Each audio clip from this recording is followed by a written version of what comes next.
So guys, आपले कबूतर बघू शकता घरामध्ये आलेला आहे. पायपीस उडानचा जोडा प्युअर घरामध्ये येऊन बसलेला आहे. आता अजून तुम्हाला दाखवतो, अजून एक जोडी तुम्हाला दाखवतो बसलेली. सो गाईज, आपल्या कबुतरांची नवीन जागा तुम्ही बघू शकता मित्रांनो. या खोक्यांच्या वरती अजून खोके मी लावीन. अजून हा इकडे जोडा आहे. त्या एका तो पारवा दिसत आहे ना, त्या खोक्यामध्ये 2 पिल्ला आहेत मित्रांनो. तोच तो वाईट जोडा तो तिथं बसलेला आहे तो घरात. त्या जोड्याची 2 पिल्ला आहेत. या खोक्यांच्या वरती अजून खोके मित्रांनो आणणार आहे. ही अर्ध्या कबुतरांना जागा आवडलेली आहे, अर्ध्या कबुतरांना नाही. एक इकडं मित्रांनो,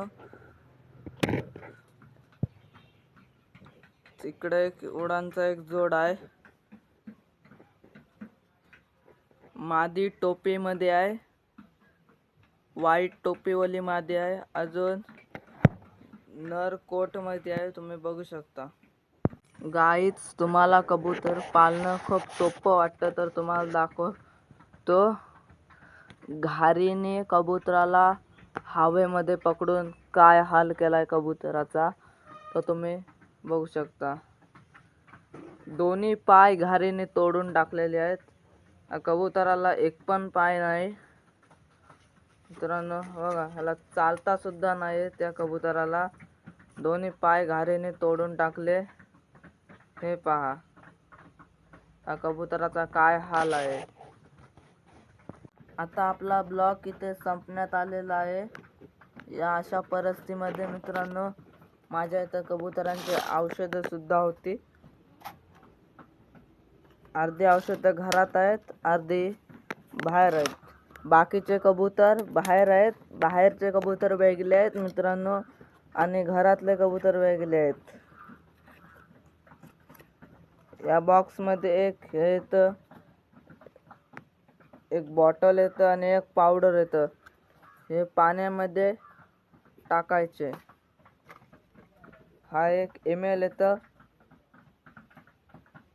हा एक ml येतं. हा टाकायचा थोडासा पाण्यामध्ये. पाण्याच्या हिशोबाने, जर पाण्याचं छोटं भांडं असेल तर, छोटं भांडं असलं तर एवढा टाकायचा.